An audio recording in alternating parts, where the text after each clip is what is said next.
Welcome student in our today's online section of subject power engineering and refrigeration. Today we are going to see the last concept of our chapter number 4, which is rocket propulsion. So just focus on your screen.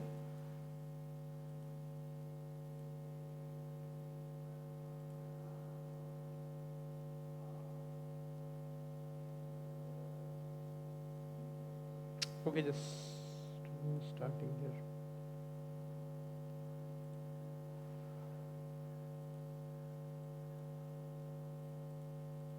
Just a minute.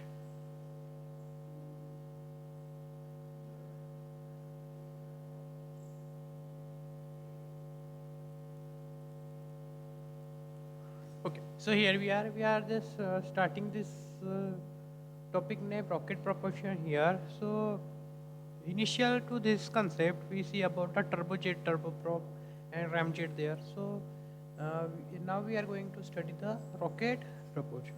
So what is the main difference between the atmospheric jet engine, which is turbojet, turboprop, or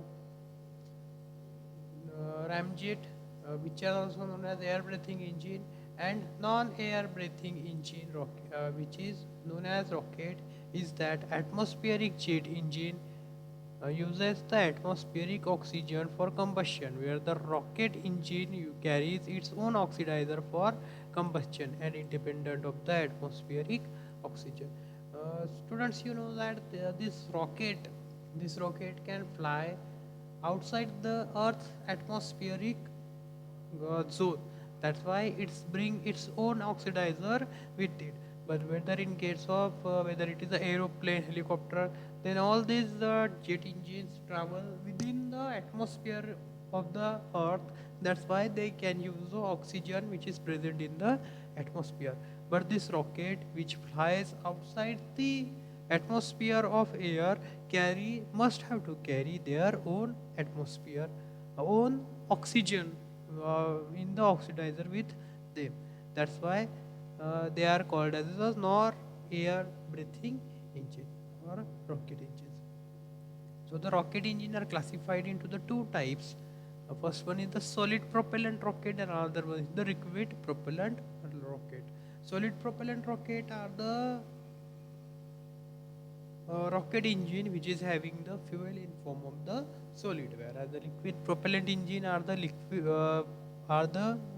rocket engines which is having the fuel in the form of liquid. So now we are going to study this solid propellant rockets. So in solid propellant rocket, total mass of fuel is stored and burned within a combustion chamber. There is no separate fuel supply system. So in this, what is happening in this solid propellant rocket system? Total mass of the fuel is stored within a combustion chamber. There is no separate fuel system is present. But in case of this liquid propellant, the separate liquid fuel chamber is present and separate oxidation chamber is present. But here is no separate fuel supply system is present. Inside the propellant, the total mass of the fuel is stored and burned within itself.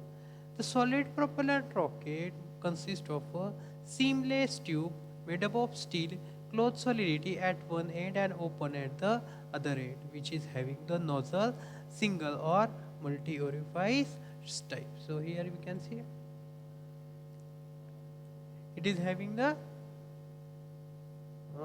this is a restricted type burning propellant. It is having a solid steel made up of steel having two ends, and inside this it is having a propellant charge is stored here, and this is the exit nozzle through which side this is remains open and through another side it is remains closed.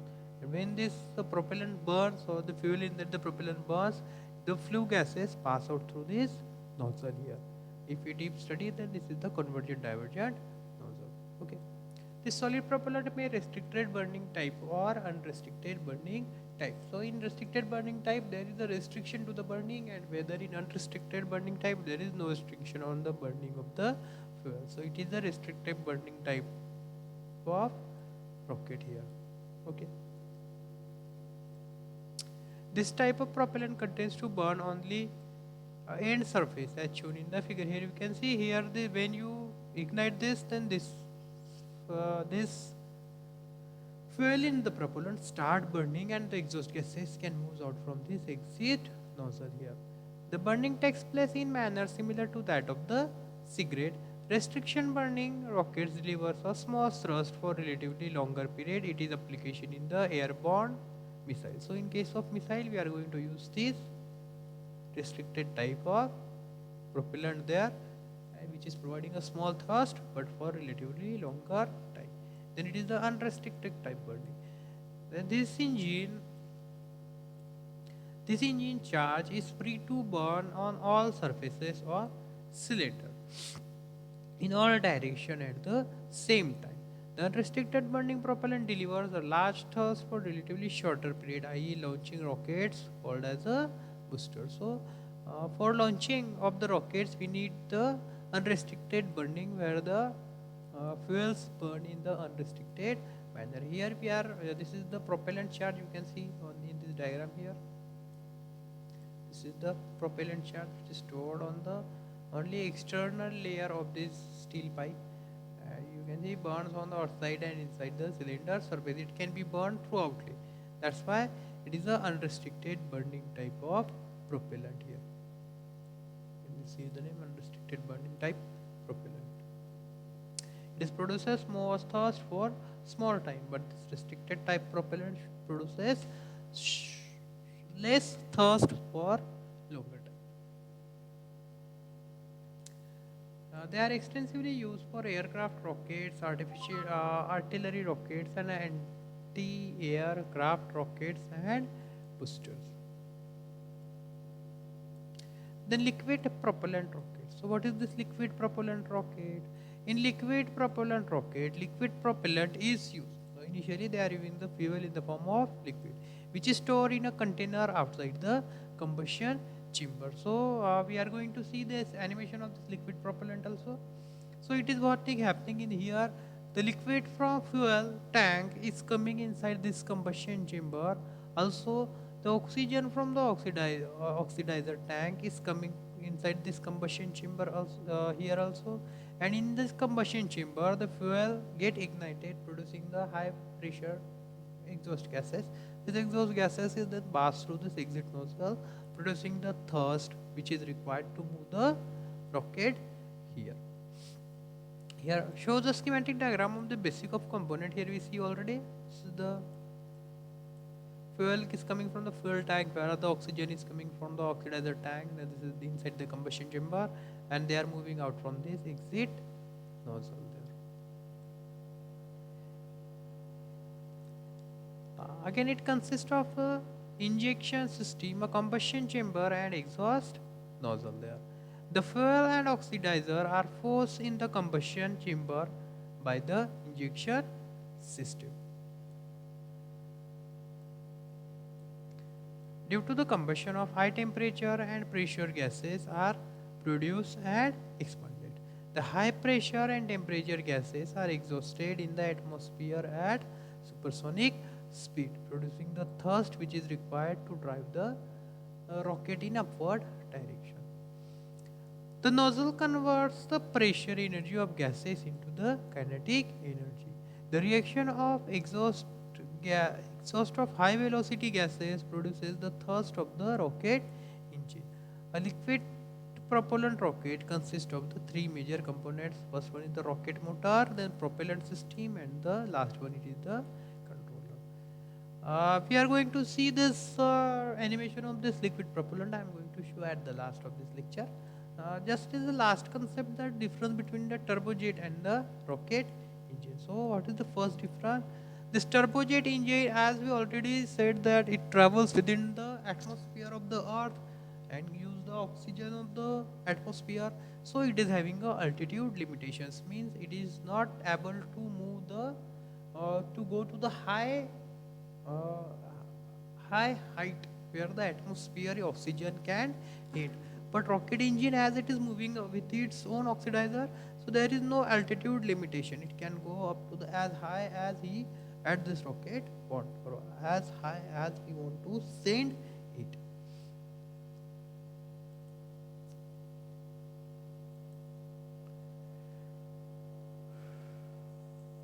Here, as this is the thrust decreases with the increase in the height or increasing the altitude. This is because as the altitude or height from this earth surface increases, the oxygen level decreases, density of the oxygen decreases. That's why the thrust produces by this turbojet engine also decreases. But in case of the rocket engine, the thrust increases with the altitude because it carries its own oxidizer with it. Then engine ram tracks increases with the flight speed. Here engine has ram track. Its working is depend on the atmospheric air for this turbojet engine, but where in case of rocket, its working is independent of atmospheric air because it carries its own oxygen with it.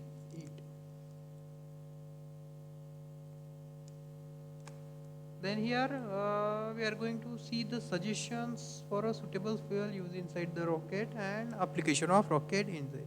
Then when we are going to use this solid propellant, this ammonium perchlorate mixes with the powder aluminum can be used as a solid propellant, whether as a liquid hydrogen and liquid oxygen similar to the kerosene can be used for the liquid propellant. Then application of this rocket is aircraft rocket or the satellite vehicle. This is the application, and next we can say that the application of rocket is can be used in the anti-aircraft or artillery rockets or missiles. We can use the rocket engine. Now we are going to see this how this liquid propellant works.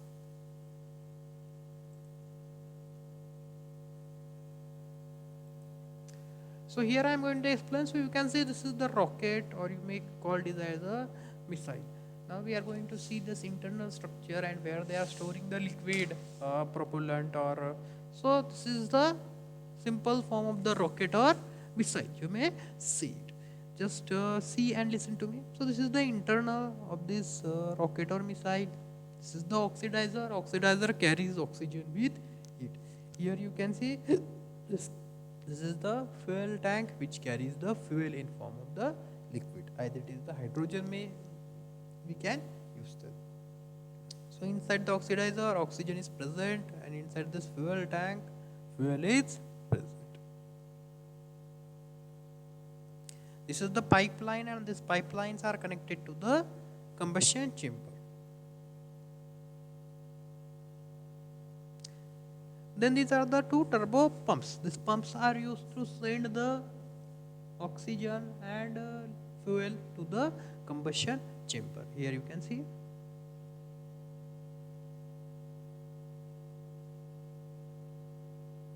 This is the combustion chamber here. The space for burning the fuel and the oxygen from the oxidizer. Now we can see the spark plug, or this, after the fuel injector. This is fuel injector which injects the fuel and oxygen inside the combustion chamber. Yes. Now they can show us the spark plug or spark creator.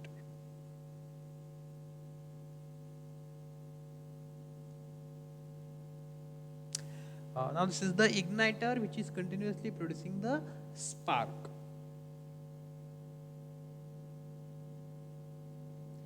So what will be the actual operation?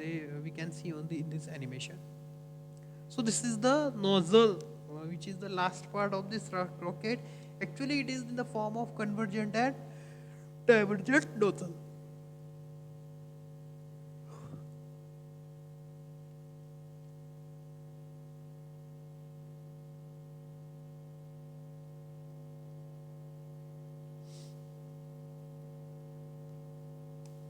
Now this is the oxygen which is going to the combustion chamber, and fuel from the fuel tank is also going to this combustion chamber, where it is get spread there by the fuel injector. Okay, then fuel injector injects this to the combustion chamber, then igniter ignited the spark. So here we can see this spark will be created by the igniter. Yeah, as the spark is get produced by the igniter, the fuel start burning, and because of the burning of the fuel, the high temperature, high pressure exhaust gases are created there, which are moving out from this nozzle and producing the thrust, and the rocket gets is forward direction. There you can see the final travel of this our rocket. As long as it is having the fuel which is continuously producing the exhaust gases, as the exhaust gases is burning inside this, then it can be moves in the forward direction. Here the combustion process is controlled because this is the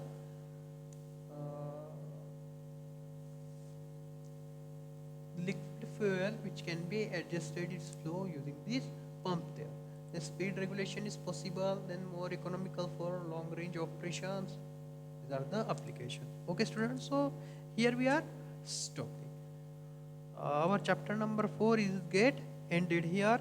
From the next section we will see the chapter number 5, which is last chapter, and name of the chapter is refrigeration and air conditioning. Okay, so see you in the next section. Thank you for today's session.